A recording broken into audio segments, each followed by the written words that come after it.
Սիրելի աշակերտներ, այսօրվա մեր նոր դասի թեման է ժամապահի պարտականությունները, իրավունքները, նրանց ձեռնմուծելիությունը։ Այս թեման կարևորում է նրանով, որ մեզ ներառում է նախնական զինվորական պատրաստության գրեթե բոլոր կետերը։ Ժամապահի պարտականությունները, իրավունքները, անձեռնմխելություններից է կախված մի ամբողջ զորամասի կամ պետական կամ ռազմական կարևորագույն օբյեկտի անվտանգությունը, քանի որ ժամապահի իմացությունից կարելի է հետևություն անել տվյալ զորամասի մարտունակության մասին։ Այսօրվա մեր դասի ընթացքում մենք կփորձենք իրավիճակային իրադրություններ ստեղծել, կլինեն խմբային աշխատանքներ, փնջային աշխատանքներ, ուստի ես ձեզ խնդրում եմ լինել ավելի ակտիվ, ցանկացած հարցի ձեզ կպատասխանեմ։ Նախ ինչ է ժամապահը։ Ուրեմն ժամապահը սովորաբար նշանակում է կարգապահ զինվորներից սովորաբար, բայց ժամապահը դա զինված պահակային է, որը ինչպես նշեցին, կատարում է պետական կամ ռազմական կարևորագույն օբյեկտները պահպանելու մարտական առաջադրանք։ Իսկ ծառայության այդ կարճ ժամանակահատվածում ուրեմն ասեմ ձեզ, որ ժամապահի պարտականությունների այդ տևողությունը սովորաբար տևում է 2 ժամ, բայց կախված եղանակային պայմաններից այն կարող է տևել 1 ժամ, կարող է տևել 3 ժամ, այդ ամենը կախված է հրամանատարի կամ եղանակային պայմաններից։ Դասագրքում չկա, ես կխնդրեմ ձեր մոտ նշեք, ուրեմն եթե եղանակը -20 այդ դեպքում կատարում է ժամապահի պարտականությունների տևողությունը 1 ժամ և +40-ից ավելի դեպքում նորից տևում է 1 ժամ։ Հասկացանք սիրելի աշակերտներ, ուրեմն ժամապահի պարտականությունների կատարման ընթացքում ժամապահը ենթարկվում է խիստ սահմանափակ թվով մարդկանց, ուրեմն պահակապետին, պահակապետի օգնականին և պահակադիրին։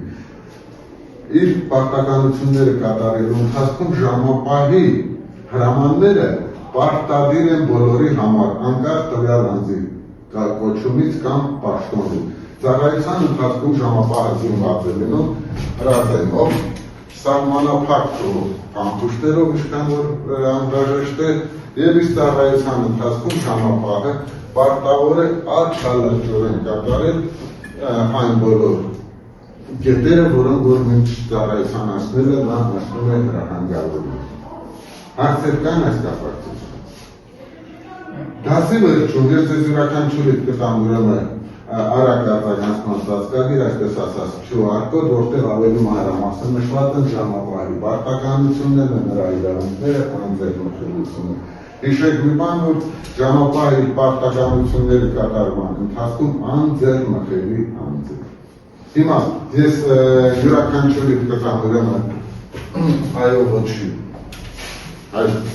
հարցերը և կխնդրեմ ուշադիր լինեք, պատասխանների ընթացքում բացասական պատասխանի դեպքում բարձրացնում եք կարմիրը բնականաբար և դրական պատասխանի դեպքում կանաչ քարտերը։ Պատրաստ եք։ Այո։ Ուշադրություն էկրանին։ Ընդուններում շուտ, դուք պատասխանում եք, ճիշտ է կամ սխալ, քարտերի միջոցով կարող եք նաև ձայնով արձագանքել։ Ժամապահը կարող է զենքը տալ հրամանատարին, եթե վերջինս պահանջի։ Ոչ։ Որովհետև դա համարվում է արդեն խախտում է համարվում և կպատասխանում։ Հաջորդ հարցը ճիշտ պատասխանեցիք։ Անմիջական հարձակման դեպքում զենքը կիրառվում է առանց նախազգուշացման։ Այո։ Եթե բացառիկ հարձակում է նկատվում, միանշանակ կատարվում է զենքը կիրառվում է։ Հաջորդ հարցը առաջին հրամանը մոտեցելն հետևյալն է, կանգնիկ կկրակեք։ Իսկ որն է ճիշտ հրամանը, Լիդա։ Կանգնիկ կկրակեք, ով ես դու, ով է գալիս։ Կանգնիկ, ով է գալիս։ Ժամապահը ենթարկվում է պահակակետի պետին և գնդի հրամանատարին։ Ճիշտ եք ում եք ենթարկվում ժամապահը, խնդրեմ նորայ։ Ժամապահը ենթարկվում է պահակապետի պետի, պահակապետի օգնականի և պահակադիրի։ Այս 3 անձնավորությունները շատ ճիշտ եք։ Եթե պահակակետին անծանոթ անձ է մոտենում, առաջին հրամանն է, կանգնիր հետ, դարձ։ Որն է ճիշտ հրամանը, Ամենին երկարացիր, ով ես դու։ Ով է գալիս, կանգնի, ով է գալիս։ Ճիշտ է, ժամապահը իրավունք ունի զենք կիրառել առանց նախազգուշացման, եթե նրա վրա բացահայտ հարձակում է։ Բացահայտ հարձակման դեպքում առանց նախազգուշացման ժամապահը իրավունք ունի զենք կիրառել։ Հրդեհի դեպքում ժամապահը պետք է թողնի պահակակետը և փախչի։ Իսկ հայ պետք է կիրառի հրդեհի։ Ժամապահը պետք է փորձի ձեռք տակ եղած միջոցներով հրդեհը կանգնացնի, բայց բացի այդ շատ կարևոր է, որ օգնություն կանչի, եթե ռացիայի կապը խզված է, պայմանական օդ կրակի, որը մինչև պայմանավորված է։ Այսինքն եթե կապի միջոցները ինչ պատճառներով խափանված են, օդ կրակելով զգուշացնում է պահակակետը։ Շնորհակալություն, հաջորդ հարցը, ժամապահը կարող է լսել երաժշտություն կամ օգտվել հեռախոսից։ Ոչ։ Ինչու՞ չի կարող օգտվել հեռախոսից։ Քանի որ նախշերը նրա ուշադրությունը։ Այսինքն եւ անտանոթ հնարավոր է օգտվել։ Շատ ճիշտ է, մանե հաջորդ հարցը, կանգնիր կկրակեմ հրամանից, հետո ժամապահը պետք է օդ կրակի։ Այո։ Այսինքն դա վերջին նախազգուշացումն է, որ եթե սահմանը խախտողը մոտենա, արդեն կհետևի ժամապահի կրակ բացելը նրա վրա։ Ժամապահը կարող է խոսել ամսորդների հետ։ Ոչ։ Ինչու՞։ Հայ։ Որովհետև դա նույնպես կշեղի զգոնությունը ու ուշադրությունը։ Շատ ճիշտ է։ Ժամապահը կարող է կանգնել պահակակետի մոտ և զենքը դնել գետնին։ Ոչ։ Ինչու՞ դա։ Որովհետև ցանկացած բանի կարող է պետք է պատրաստ լինել եւ սխալ։ Այսինքն այդ տևողության ընթացքում ժամապահի զենքը պետք է լինի իր մոտ։ Նույնիսկ եթե հրամանատարն է պահանջում, իրավունք չունի նրան տալ։ Համաձայն եք։ Ժամապահը կարող է կատարել իր հերթապահությանը հենվելով որևէ հնարամի։ Դա ինչու՞։ Որովհետև պետք է նա զգոնի ամեն ժամանակ։ Ապեր, հնարավոր է հենվի, զգոնությունը գործնի, նույնիսկ կնի, հնարավոր է չէ։ Ամեն ինչ հնարավոր։ Ճիշտ է։ Ժամապահը կարող է թույլ տալ ընկերներին մտնել տարածք առանց ստուգելու։ Ոչ։ Ճիշտ է։ Ժամապահը կարող է քայլել պահակակետի շուրջը վերահսկելու տարածքը։ Այո։ Ճիշտ է։ Ժամապահը կարող է թույլ տալ մտնել տարածք միայն այն մարդկանց, որոնք արդեն ստուգվել են և ունեն թույլտվություն։ Այո։ Գետ է։ Լավ։ Այս հարցերին դուք շատ հստակ պատասխանեցիք, շնորհակալություն, երևաց, որ դուք տիրապետում եք ժամապահի իրավունքների, պարտականությունների։ Հիմա այս կխնդրեմ դասարանը ձեր հայեցողության բաժանվեք 3 խմբի, ուրեմն դուք առաջին խումբ, Հայկ Նացիդ առաջին խումբ, երկրորդ խումբ, երրորդ խումբ։ Կխնդրեմ ուրեմն խմբային աշխատանքի ժամանակ դուք ունեք կարճ ժամանակահատված և ուշադիր լինեք հարցերի պատասխանելու։ Եվ այսպես առաջին խմբի առաջին հարցը, որն է ժամապահի հիմնական պարտականությունները, ժամանակ, մտածեք։ Երկրորդ խումբ, ձեր հարցը։ Ինչ հրահանգ է պարտավոր տալ ժամապահը և անհայտ անձը մոտենում է պահակակետին, ժամանակ, մտածեք, երրորդ խումբ, ուշադրություն։ Ինչ պետք է անի ժամապահը, եթե անձը չի ենթարկվում կանգնալ հրամանը։ Առաջին խումբ, ձեր ժամանակը սպառվել է,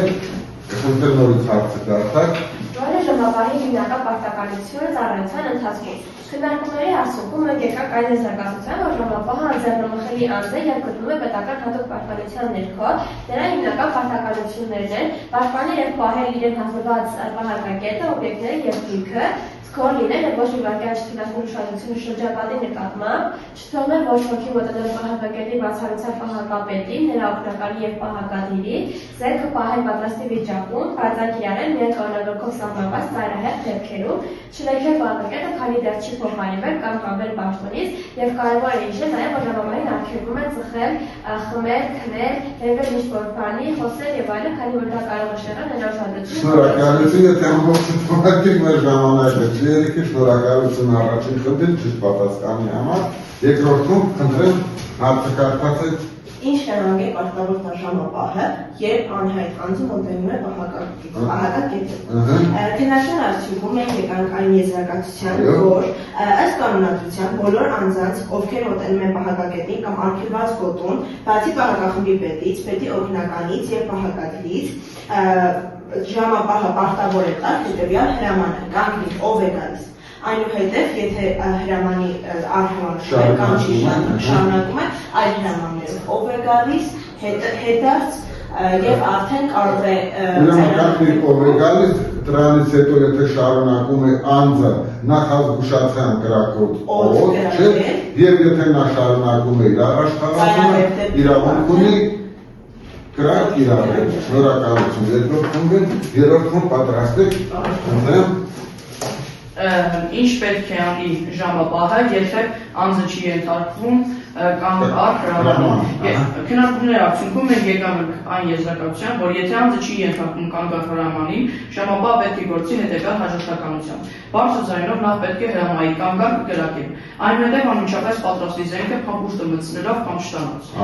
Այնուհետև եթե ընթացքը չի դադարեցնում կրակել մեկ անգամ օդ։ Եթե անձը շարունակում է շարժվել դեպի օբյեկտը, ապա կիրառել զենքը ներառության։ Բացառությամբ եթե հանկարծակի հարձակում է իրականացնում եւ կյանքից սպառնող վտանգ կա, ապա անմիջապես կրակարծել։ Շնորհակալություն, երեք ֆոնդեր ճիշտ պատասխանեցիք, ճիշտ եք ընկալել ժամապահի իրավունքները, պարտականությունները, շնորհակալություն։ Հիմա ուշադրություն, առաջին խումբ ձեր երկրորդ հարցը, ուշադրություն էկրանին։ Կարող է արդյոք ժամապահը լքել իր դիրքը առանց հրամանի, քննարկեք երկրորդ խումբ, ձեր հարցը։ Կապի խափանման դեպքում ինչպես կարող է ժամապահը կապ հաստատել պահակակետի հետ։ Եվ երրորդ խումբ, ինչպես պետք է վարվի ժամապահը գիշերային ծառայության ժամանակ։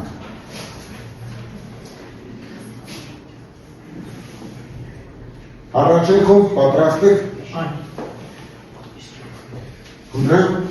Կարող է արդյոք ժամապահը լքել իր դիրքը առանց հրամանի եւ ինչու։ Քննարկումների արդյունքում մենք եկանք այն եզրակացությունը, որ իհարկե ոչ, նա չի կարող լքել իր դիրքը առանց հրամանի, ինչու։ Քանի որ լքելուց հետո կա վտանգ, որ պահպանվող գույքը, օբյեկտը կամ որևէ այլ պահպանվող բան կարող է հայտնվել դիվերսիայի, թշնամու դիվերսիայի թիրախի տակ եւ Իսկ ինչ ես կարծում ժամապահը եթե դիրքը լքի նա կենթարկվի պատասխանատվություն։ Այո։ Քրեական պատասխանատվության կենթարկվի։ Շնորհակալություն։ Հայ դուք շատ ճիշտ նկատեցիք, որ ժամապահը իր դիրքը չի կարող լքել, ինչու։ Որովհետև կենթարկվի քրեական պատասխանատվության։ Իսկ պատասխանատվության ինչ տեսակներ կգտնի։ Պատասխանատվության տեսակները 5-ն են, առաջինը նյութական, երկրորդը կարգապահական, երրորդը քաղաքացիական իրավական, չորրորդը վարչական եւ ամենածանրը, 5-րդը քրեական։ Շնորհակալություն սպառիչ պատասխանի համար նստեք, առաջին խումբը շատ ճիշտ պատասխանել, երկրորդում խնդրում եմ պատասխանեք ձեր հարցին։ Ուրեմն կապի խափանման դեպքում ինչպես կարող է ժամապահը կապ հաստատել պահակակետի հետ։ Ուրեմն քննարկման արդյունքում եկանք այն այս եզրահանգմանը, որ պետք է փորձել օգտվել պահեստային կապի միջոցով, եթե իհարկե դրական օրինակ վրացանից։ Ձայնով կանչի պահեստակապի անձնակազմին եւ ծայրահեղ դեպքում կրակել օծան։ Շնորհակալություն։ Ինչ ճիշտ պատճառներով եթե կապը բացակայում է, կարող է կրակել։ Շնորհակալություն, ճիշտ եք, շատ ճիշտ եք։ Երրորդ խումբ ձեր հարցը։ Ընդհանուր քննարկումների արդյունքում մենք եկանք հետևյալ եզրակացության։ Գիշերային ծառայության ժամանակ ժամապահի գործողությունները հետևյալն են. լսելով ձայն կամ տեսնելով որևէ շարժում հրամայել ով է գալիս։ Այո։ Եթե պատասխան կա, հրամայել կան գալ լուսավորի դեմքը։ Եթե դեմքը լուսավորելուց հետո ճանաչում է անձին, հրամայել առաջ անցիր։ Եթե պատասխան չկա կամ անձը չի կանգնում, հրամայել կանգ առ կրակել։ Եթե շարունակում է մոտենալ, լիցքավորել զենքը, կատարել նախազգուշական կրակոց օդ եւ արդեն հետո թիրախել։ Ապրեք, իսկ եթե նա շարունակում է առաջխաղացումը, իրավունք ունի խոսել թիրախել։ Շնորհակալություն։ Երրորդ խմբին 3 խումբեր ճիշտ պատասխանեցիք։ Հիմա կներեք, անցնենք ուրեմն հաջորդ մեր քննարկումներին։ Խնդրում եմ ուշադիր, սա արդեն բոլորս միասին ենք քննարկելու Ինչու է կարևոր ժամապահի զգոնությունն ու կարգապահությունը զորամասի անվտանգության համար։ Խնդրեմ, ով է պատրաստ Լիդա։ Հայտ ասելու համար ժամապահի զգոնությունը զորամասի աչքերն ու ականջներն են։ Կեցը։ Եթե չկա զգոնություն եւ կարգապահություն, զորամասը դառնախոցերի, հանկարծակի հարձակումների, դիվերսիաների եւ դերքի պատահարների համար։ Ինչպես ասում է զինվորականների շրջանում, կանոնադրությունը գրված է արյունով, ուստի դրա յուրաքանչյուր կետի պահպանումը կանխում է հնարավոր ողբերգությունները։ Կեցը, շատ ճիշտ նկատեցիք ժամապահը դա զորամասի աչքերն ու ականջներն են։ Շատ դեպուկ նկատեցիք։ Հաջորդ քննարկում, հիմա իրավիճակային հարցեր, խնդրում եմ ավելի ուշադիր, անծանոթ անձը չի ենթարկվում կանգար հրահանգի։ Ինչ պետք է անի ժամապահը, ինչ գործողությունները պարտավոր կատարել կանոնադրության համաձայն։ Ով է պատրաստ, խնդրեմ նորայք։ Ժամապահը կամ արհրանգից հետո անմիջապես պարտավորվում է մեկ անգամ կրակել օդ, որպես նախազգուշացում, իսկ եթե անձանց շարունակում է շարժվել դեպի իր կողմը, ապա վիրավորել ոտքից